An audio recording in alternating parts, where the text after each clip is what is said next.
اب لیبارٹری میں ڈاکٹر ایرلینڈ کو پتہ چلتا ہے کہ سنڈر اس بیماری سے محفوظ ہے تو وہ اس پر مزید تحقیق شروع کر دیتے ہیں۔ گھر واپس آ کر سنڈر فیصلہ کرتی ہے کہ وہ پرانی گاڑی کو ٹھیک کرے گی اور اس ملک سے بھاگ جائے گی۔ اگلے دن ایمپرر ریکان کی ڈیتھ ہو جاتی ہے اور کوئین لیوانا زمین پر آنے کا اعلان کرتی ہے۔ سنڈر صبح سویرے کوارنٹین جا کر پیونی سے ملتی ہے اور اسے بچانے کا وعدہ کرتی ہے۔ بعد میں وہ محل جاتی ہے جہاں دوبارہ پرنس کائے سے ملاقات ہوتی ہے۔ وہ اسے بال یعنی کہ تقریب میں آنے کی دعوت دیتا ہے مگر سنڈر انکار کر دیتی ہے کیونکہ وہ اس رات بھاگنے کا منصوبہ بنا رہی ہوتی ہے۔ لیب میں ڈاکٹر ایرلینڈ ایک بڑا راز بتاتا ہے۔ سنڈر دراصل چاند کی ایک بھاگی ہوئی لڑکی ہے، اس لیے وہ بیماری سے محفوظ ہے۔ وہ یہ بھی بتاتا ہے کہ سنڈر ایک شیل ہے، یعنی وہ لوگوں کے ذہن کنٹرول کرنے والی طاقت سے محفوظ ہے اور اسی وجہ سے کوئین لیوانا اسے مارنا چاہے گی۔ اب اگلے دن کوئین لیوانا زمین پر آتی ہے۔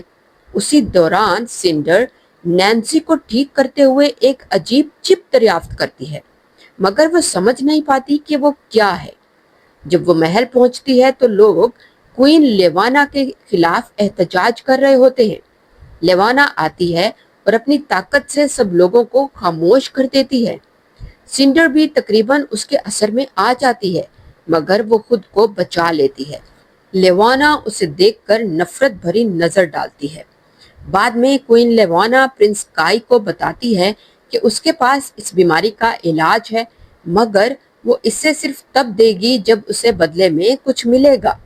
اب پرنس کائی کو یہ بات بہت بری لگتی ہے کہ وہ ایک خطرناک بیماری کو اپنے فائدے کے لیے استعمال کر رہی ہے۔ اس تصادم کے بعد سنڈر نینسی کو واپس کائی کے پاس لے آتی ہے اور وہ دونوں مل کر ڈاکٹر ایرلینڈ سے ملنے جاتے ہیں۔ کائی ڈاکٹر ایرلینڈ کو دوا یعنی کہ اینٹیڈوٹ دیتا ہے اور پوچھتا ہے کہ کیا وہ اسے دوبارہ بنا سکتا ہے۔ کائی کے جانے کے بعد سنڈر ڈاکٹر ایرلینڈ پر الزام لگاتی ہے کہ اس نے اس سے جھوٹ بولا کہ وہ شل ہے کیونکہ وہ بھی کوئین لیوانا کے جادو سے اسی طرح متاثر ہو سکتی تھی جیسے دوسرے لوگ۔ ڈاکٹر ایرلینڈ بتاتا ہے کہ وہ اس کے خاندان پر تحقیق کر رہا ہے۔ اس کے گود لیے ہوئے والد گیران نے ایک ایسا بایولوجیکل سیکیورٹی سسٹم بنایا تھا جو لیونر لوگوں کے ذہنی اثر سے بچاتا ہے۔ اسی وجہ سے سنڈر لیوانا کے جادو سے محفوظ رہی اور اسی وجہ سے وہ بچپن میں دوسروں پر اپنا جادو استعمال بھی نہیں کر سکتی تھی۔ لیکن اب لگتا ہے کہ سنڈر کی یہ طاقت واپس آ رہی ہے۔ ڈاکٹر ایرلینڈ یہ بھی بتاتا ہے کہ وہ خود بھی لیونر ہے اور وہ اس لیے زمین پر بھاگ آیا تھا کیونکہ کوئین لیوانا نے اس کی بیٹی کو مار دیا تھا جو ایک شیل تھی۔ اسی وقت سنڈر کو پتہ چلتا ہے کہ پیونی بیماری کی آخری سٹیج میں پہنچ چکی ہے۔ ڈاکٹر ایرلینڈ اسے تھوڑی سی دوا یعنی کہ اینٹیڈوٹ دیتے ہیں تاکہ وہ پیونی کو بچا سکے، لیکن وہ وقت پر نہیں پہنچ پاتی اور پیونی کو بچا نہیں سکتی۔ اس کے بجائے وہ اینٹیڈوٹ ایک بچے سونٹو کو دے دیتی ہے تاکہ اس کی جان بچائی جا سکے۔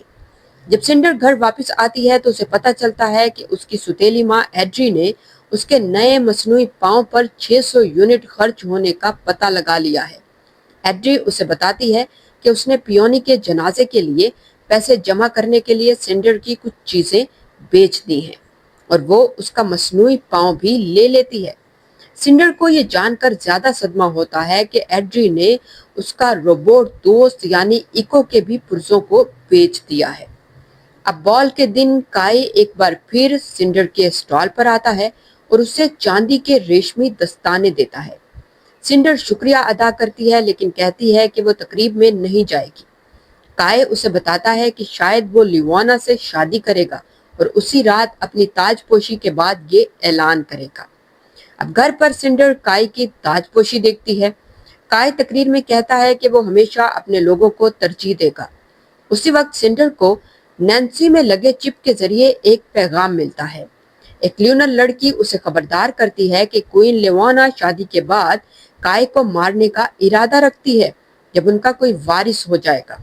سنڈر سمجھ جاتی ہے کہ اسے کائی کو بچانے کے لیے بال میں یعنی تقریب میں جانا ہوگا۔ وہ پیونی کا لباس، اپنا پرانا مصنوعی پاؤں اور کائی کے دستانے پہن کر محل کی طرف جاتی ہے۔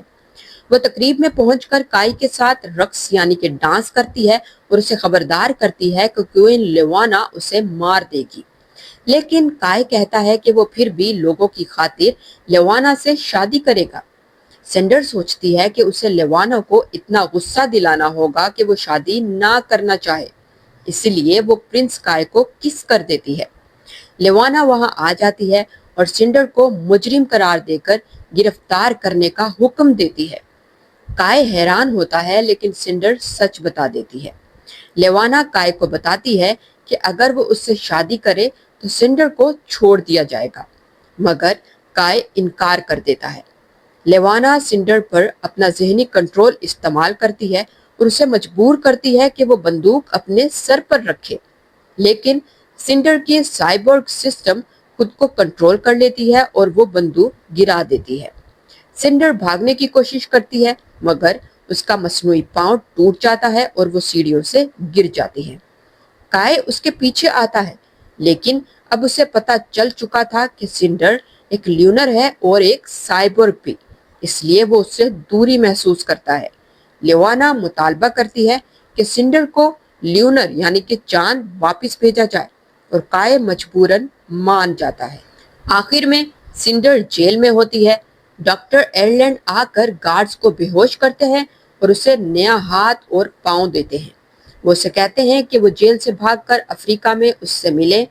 پھر وہ اسے بتاتے ہیں کہ سینڈر اصل میں شہزادی یعنی کہ پرنسس سیلین ہے جو ملکہ لیوانا یعنی کوئن لیوانا کی بھتیجی ہے۔ سینڈر سمجھ جاتی ہے کہ اب اسے کوئن لیوانا سے اپنا تخت واپس لینا ہے اور اس سے جنگ روکنی ہے اور کائی کو بچانا ہے، اور یہاں پر یہ پارٹ کمپلیٹ ہو جاتا ہے، یہ ناول اینڈ ہو جاتا ہے۔ Cinder by Marissa Meyer. Summary دیکھ لی اس ناول کی ہم نے، اب اس کا انالیسس کر لیتے ہیں۔ انالیسس میں ہم ڈسکس کریں گے میجر تھیمز کو، جس میں نمبر 1 پر ہے آئیڈینٹی اینڈ سیلف ڈسکوری۔ پورے ناول کے اندر ہم یہ چیز دیکھتے ہیں کہ سینڈر جو ہے اپنی تلاش کے لیے، اپنی ایکچول آئیڈینٹی کے لیے، اپنی شناخت کے لیے لگی رہتی ہے۔ وہ یہ جاننا چاہتی ہے کہ وہ کون ہے۔ ناول کے شروع میں ہم اسے ایک سائبورگ دیکھتے ہیں اور ناول کے اینڈ پہ ایک لاسٹ پرنسس، اور ہم دیکھتے ہیں کہ پورے ناول میں کس طرح سے مشکل پیش آتی ہے اسے اپنی شناخت کو تلاش کرنے میں، اپنی آئیڈینٹی کو تلاش کرنے میں۔ نمبر 2 پر ہم دیکھتے ہیں پریجوڈس اینڈ ڈسکریمنیشن۔ سائبورگز کو سوسائٹی کے اندر کمتر سمجھا جاتا تھا، اسی وجہ سے ہم اس ناول میں دیکھتے ہیں کہ سینڈر اپنی آئیڈینٹی کو پرنس کائی سے چھپاتی ہے تاکہ پرنس کائی اسے کمتر نہ سمجھے۔ یہ ناول ہمیں بتاتا ہے کہ کس طرح سے جو لوگ مختلف ہوتے ہیں انہیں مارجنلائز کیا جاتا ہے، انہیں کنارہ کش کیا جاتا ہے، انہیں کمتر سمجھا جاتا ہے۔ نمبر 3 پر ہے power and control. Queen Levana power کے مس یوز کو ریپریزنٹ کرتی ہے۔ ان کی یہ ابیلٹی ہے کہ وہ لوگوں کے مائنڈز کو کنٹرول کر سکتی ہیں، اور یہ ہمیں سمبلائز کرتا ہے پولیٹیکل مینیپولیشن اور ٹائرنی کو۔ جو لوگ طاقتور ہوتے ہیں وہ اپنی طاقت کا استعمال کرتے ہیں، لیکن غلط استعمال۔ وہ لوگوں پر کنٹرول حاصل کرتے ہیں، لوگوں کے دماغوں پر، ان کی زندگیوں پر۔ یہ ہیں کچھ میجر تھیمز اس ناول کے، اور یہ ہے یہ novel sender by Marissa mayor. امید ہے آپ کو سمجھ آئی ہوگی۔ آج کے لیے اتنا ہی، میں ملوں گی اپنی نیکسٹ ویڈیو میں، تب تک کے لیے خدا حافظ۔